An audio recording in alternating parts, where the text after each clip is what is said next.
In fact, the only reason I know that there is an A&W there is because... Oh, it says the same thing. I once went to Drunkies to pick up a smoked turkey, and it was delicious. Would recommend if you want a smoked turkey for Thanksgiving.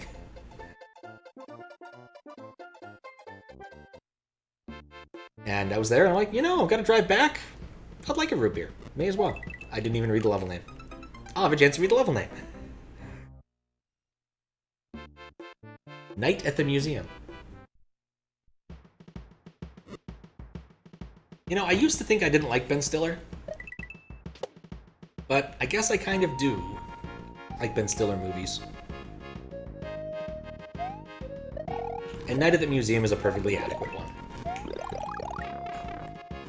The second one was kind of dumb, though. So I think my favorite of his performances is either going to be Zoolander or the, what's his name? Was it Putnam, I think? In Heavyweights. He plays a really good villain in Heavyweights.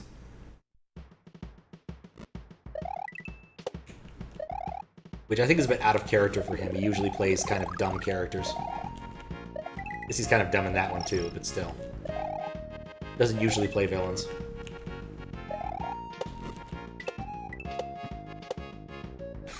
Got stuck up there.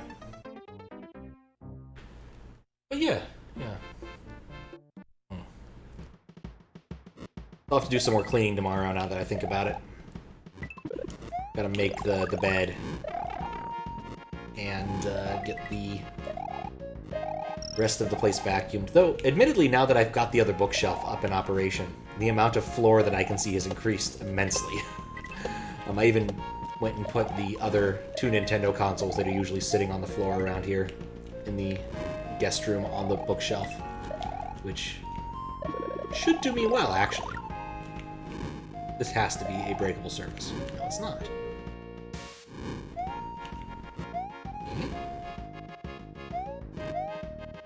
Well, then how do I get down here? It's not a breakable surface. You know what else is a dumb character? Ooh.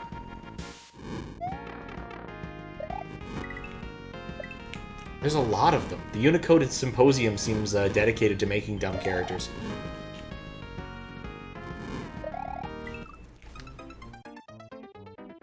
Comma. Oh, you don't like CSVs? CSVs are great! Remember this part from the critically acclaimed film Night at the Museum? I'm looking forward to the part where Dick Van Dyke comes out to beat up Ben Stiller. That's the part I'm looking forward to the most. Which is not what you would expect to hear in a movie, but... Apparently dude was still pretty spry when they made that. Given how old he was, it was a bit of a surprise to me.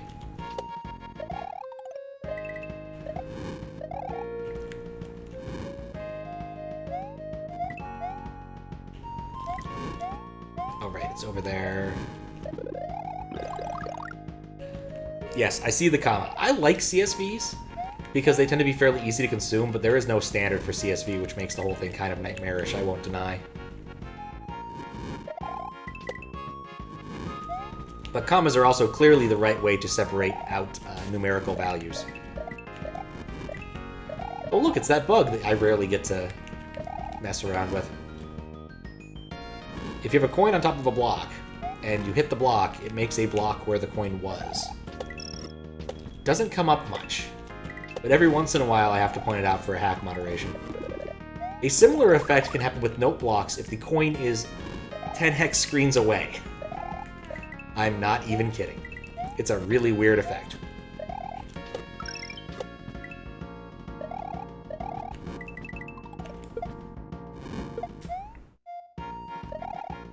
I was having a bit of trouble seeing... Oh, right. Maybe I should wait a tick before I do those. What was solid and what wasn't.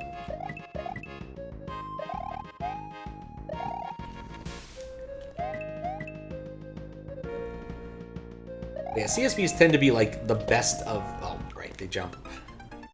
A bad situation. It's hard to send reasonably structured data that is human readable around, and CSVs kind of work okay.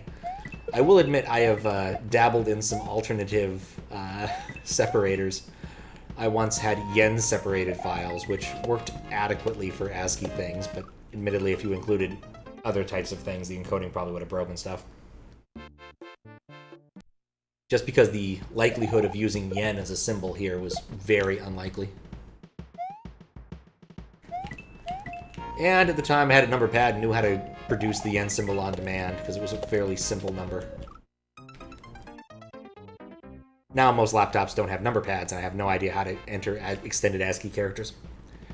Except on a Mac, where you just hold down the button for a while so you can get the O with the umlauts when you need to type the word Blue Oyster Cult. Or the phrase Blue Oyster Cult, really.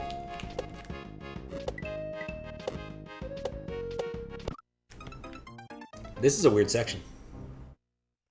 Yes, you heard that correct. I used the yen currency symbol as a separator in a file because I knew I wasn't going to ever use it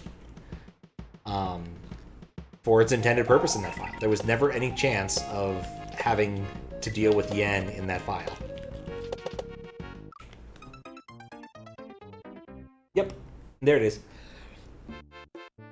For the longest time, actually, as a kid, I didn't know that was the yen symbol. I knew that as the bomb symbol from Crows.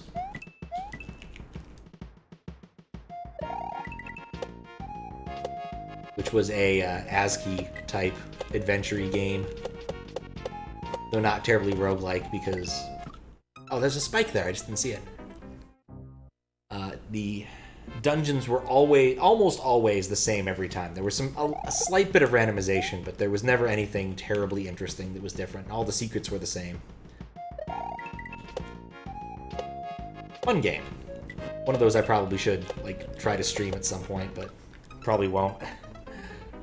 There's no sound and all of the... There's no music, and all of the sound comes out on PC speaker, and it does sound kind of bad.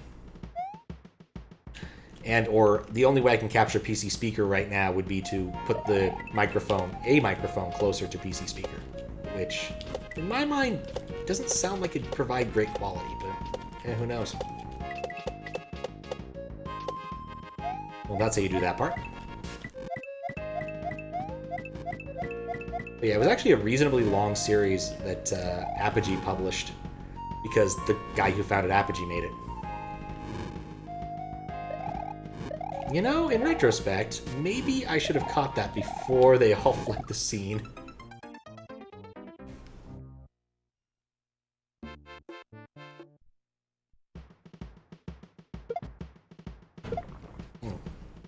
Make things worse, actually, Crows games have an incredibly confusing lineage. If you want to play them all in order, it's not exactly easy to figure out what the order is because all of them have subtitles. And in fact, at one point in time, I actually used all of the Crows subtitles as a stream title for something, and I forget what. Thought that was solid. I guess I can look it up. So I don't use the word return very often. Return to the kingdom of the caverns of the dungeon of the temple of the fallen crusade of the castle of WTF. That was the full stream title. That must have been when I was doing some OLDC judging last year. Or this year? When was that? Crap. No, it was last year. It was last year.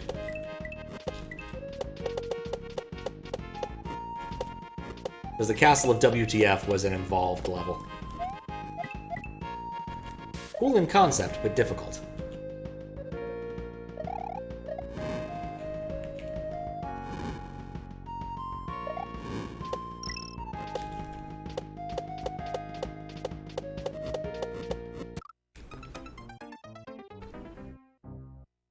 It's getting better all the time.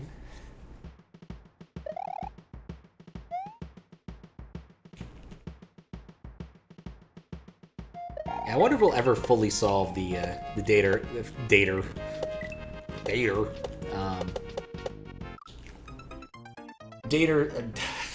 data interconnection problem in its fullest, because we still end up with a whole bunch of different exchange formats. JSON seems to be the one that's has had the most sticking power, though people complain about its overhead being, kind of big, and it's true. Converting your numbers into ASCII characters makes them really big. Unless they're under 3 digits. Or 2 digits? Yeah, 2-digit ones are about par. 2 and 3. Depends. Depends upon your encoding scheme. Like, And then people make the argument, no, we should be using proto buffs. Someone call 911 because I keep saying dater. I'm fine. Not the first time I've stumbled across an easy word.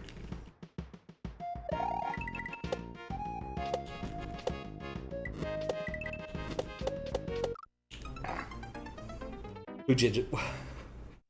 One's is 1-1. Yes, yes it is. What's up, Nathan? How you doing?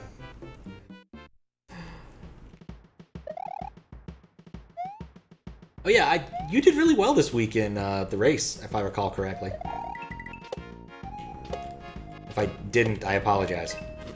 In the Rockmac race. It was very cool, Darkenine level. Your first win. Right, yes, I thought you won. I didn't want to say it in case I was wrong. I wasn't watching it all that carefully, so I didn't actually see the... I saw the part where you won, but I'm like, how did you get there? It was a bit of bad on my part, but eh. Okay.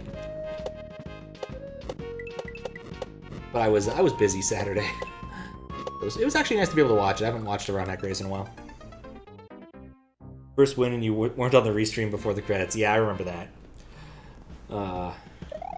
That might have added the WTF factor. I'm like, that's how that works. Or not how it works, as the case may be. I really like the fact that Darkenine made it so that regardless of what state you end up in, as long as you have a Yoshi and a power-up, you're fine, which is cute. But yeah, that could be a problem, especially with a level that... how would I phrase this? Was kind of puzzly, right? And so there's no real way of telling who's that much further ahead of somebody, because they might just get the puzzle right on the first try. There's a secret section? Oh, that's pretty nifty. That's pretty nifty. Yeah, Darkenine didn't mention that. But not surprising. There's been a few different random secret sections in Rockmac race levels. There was one, oh god, how long ago was it? It's a long fucking time now. Well, you played as Geno. There was a Geno player sprite for that level. And the author of that level included a secret where instead of beating the level, you could beat Corndilly. Which definitely got some accolades at the time.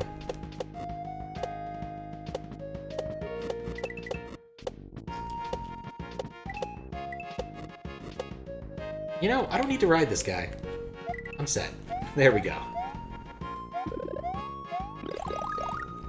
That was you? Oh, it was you, wasn't it? It was a while ago. I just remember Louis getting, like, stuck. He got soft-locked and then proceeded to lap people and still get really close to the win, if I remember right. And the boss, it was... didn't let you spin jump on it? There was some sort of deal like that.